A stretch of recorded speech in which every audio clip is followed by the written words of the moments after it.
12月25號，而復活節年年都唔同嘅。嗱，首先咧，我哋睇下聖誕節啦，12月25日。嗱，12月25日咧，原本咧呢日咧根本上咧就唔係耶穌真正佢誕生嘅日子。點解我哋用12月25日慶祝耶穌嘅誕生咧？原因咧就係因為當時咧喺外國啲地方有啲外教徒咧，佢哋慶祝太陽神節。嗱，太陽咧係光明，光明戰勝黑暗，所以咧佢哋咧將太陽咧當係神咁拜，佢哋慶祝太陽神啊，所以係一個太陽神嘅節日。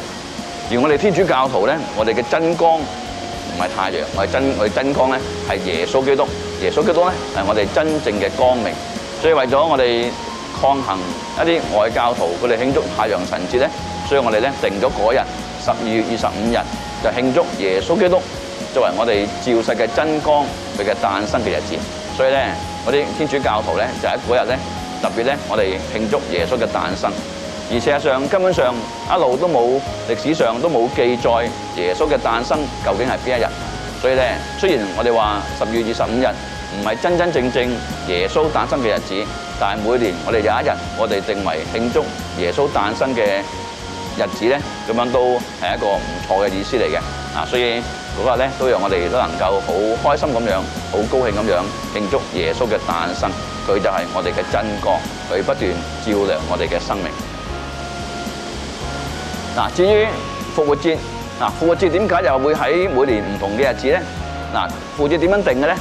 你可以打開你嘅月曆或者記事簿，可能記事簿細啲睇唔到啊，月曆大啲睇到啊。第一月曆咧喺3、4月份咧有一個日子咧叫春分嘅。復活節點樣定嘅咧？復活節就係喺每年春分之後第一個月圓之夜之後嘅星期日。呢個嘢好複雜㗎。每年春分之後第一個月圓之夜之後嘅星期日就係復活節。咩叫做月圓之夜咧？就係初15啊。所以你睇翻每年春分嗰個月曆嗰個時間，有一個時間叫春分嘅。